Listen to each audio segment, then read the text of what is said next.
Iyo mambo vipi, ni Mfalme Moha Katana. Karibu tena katika Tulia Podcast. Mimi ni Mfalme Moha Katana. Yes, mimi nilijua tu. Pam pam para pa pam param pararam pam pam para pa pam pam.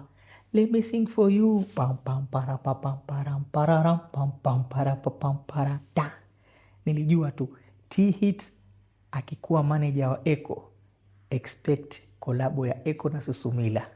Hakuna kitu chengine kikubwa kilikuwa kitafanyika cha kwanza kama kolabo ya Eko na Susumila. Na kama kweli mmeona kolabo ya Eko na Susumila, kwa sababu T ni mtu wa Susumila, yaona. So lazima ilikuwa Eko atafanya kolabo na Susumila.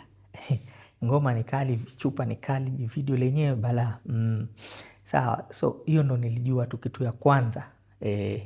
Lazima tu Eko atafanya kolabo na Susumila. Tushaona. Wache tuangalie sasa after hapo T ata manage vipi Eko from there kuendelea. But Eko anafanya vizuri bado. Kuna time ulikuwa naona mashabiki wakisema hatuoni, sijui, I think it was Maguire akisema hatuoni vile Eko alivyokuwa kubwa, sijui nini T anampoteza. Tuwapatie time. Management mpya lazima kuwe na 1, 2, 3. So but nilikuwa najua tu kitu cha kwanza lazima ni hiyo kolabo ya Eko na Susumila. Tayari ishafanyika. Wache tuangalie what next. Tia kuna channel 2-3 za Nairobi, pengine anaweza mshika mkono wakafanya tour Nairobi na wakafanya mambo makubwa. Huwezi jua, vitu viko kwa stone vingi. So sisi kama mashabiki tusubiri tuone. Sawa, tuone vipi kutaenda. Makamando upande wa pili naona wanafanya kazi freshi sana, kazi kubwa ya ile ngoma yao ya mtoto wa East. Iko vizuri. Iko vizuri na kubwa anajitahidi sana, anawapushi vijana vizuri, ana manage vizuri. Uongozi wa Kubwa Studio si mbaya. Ni uongozi mzuri ikiwa mtaelewana na ukubali wajua pia kuwa katika management lazima ukubali vitu kadhaa, umeelewa? So lazima mkubaliane, management ifaidike na wewe pia ufaidike. Naona watu wanampinga Mtalibani Halisi akisema hataki management. Si kwa ubaya mtu akisema hataki management, labda anajua kwa nini, yeye ndo ana sababu zake. Kwa sababu pia management, kuna management nzuri na mbaya. Kuna jamaa watakuchukua wakuseme wa kumanage, alafu wao ndio wanafaidika na mziki wako. Labda kwa contract hukuangalia kuna vipengele 2-3 ambavyo vitakuwa vinakubana, alafu wao ndo wanafaidika na mziki wako, ushaelewa? So ndo maana unapata wasanii wengi hawataki management. Na kama ni kuna shughuli inahitaji manager, basi anatafuta tu rafiki yake wa karibu ama mtu ambaye unajua huyu anielewa, anaenda kani represent as a manager pale, ndo tupige mpunga na dili isonge. Hizo zinafanyika sana. So si lazima msanii kuwe na management. Kama yeye mwenyewe anaweza jimanage na kuna watu ambao tu wanampatia ushauri mzuri, si lazima mtu akuwe na management. Muhimu bana ni wewe mwenyewe unaweza kujiwekezea pesa yako kwa mziki wako vizuri na kazi zako zinaenda. Si lazima management. Ikiwa unahitaji ni kwa sababu ya kukupa ushauri na kuhakikisha wanakufungulia njia zaidi, unaweza kusonga mbele zaidi. Lakini si lazima uwe na management. Unaweza kuwa wewe mwenyewe kama wewe na ukawa tu na watu 2-3 ambao ukitaka jambo lako unaenda unaongea nao, wanakufanyia na kitu kinapita. So si lazima Mtalibani yuko sawa, si lazima kuwa na management. Naweza fanya kazi zake hivyo na akasonga bila management. So upande huo tusiwe na shaka, kazi za Mtalibani zinaweza songa vizuri bila management. Kama kuna mahali anakosea na kama wewe unaona unafaa kumpatia ushauri, mfuate, mwambie bana, hapa naona kufanya ABCD utatoboa. Lakini sio mlazimishe kuwa ndani ya management ati lazima ndani ya management, sijui management ndio itakusaidia.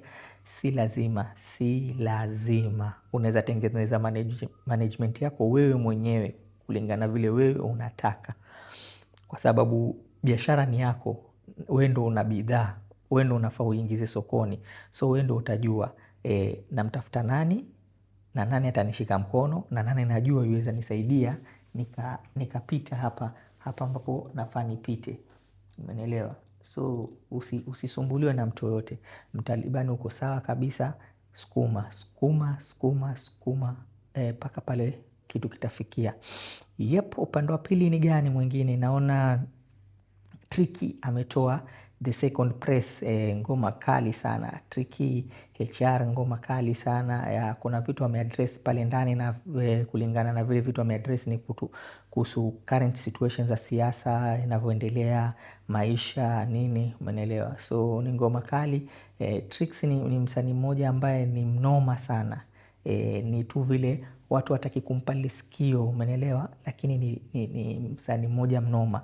Saizi anaanza kupokea viwanja vizuri, lakini tukimpa nguvu zaidi naona atasonga mbali na atakuja kusumbua sana sana.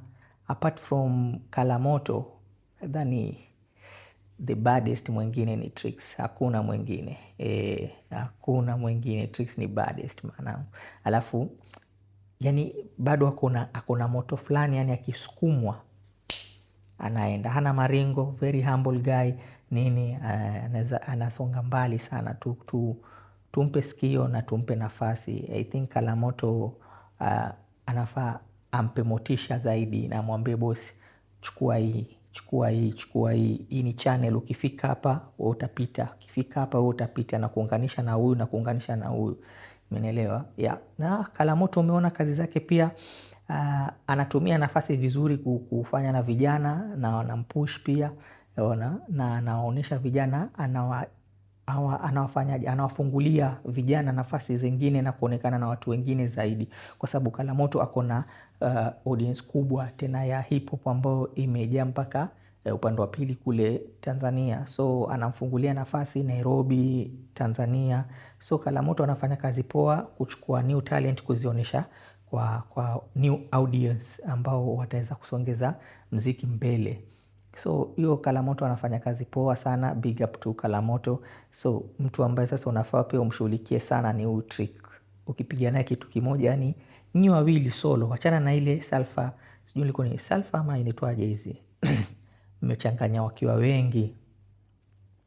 Fanya na Trix na Kalamoto kitu kinoma, alafu umfungulie, umwambie na kufungulia dunia kijana, pita. Dogo atapita vizuri sana na atakanyaga mbele pakubwa sana. Mimi naamini namwaminia, anafanya vizuri, na ni nafasi tu, tukishamfungulia kuisha mzee. Ni hayo kwa upande wa time yangu imeisha bana. Masa hala oya, kumbuka ni Mfalme Moha Katana.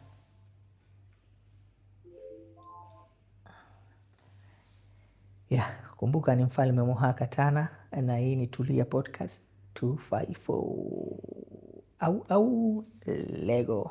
Yep.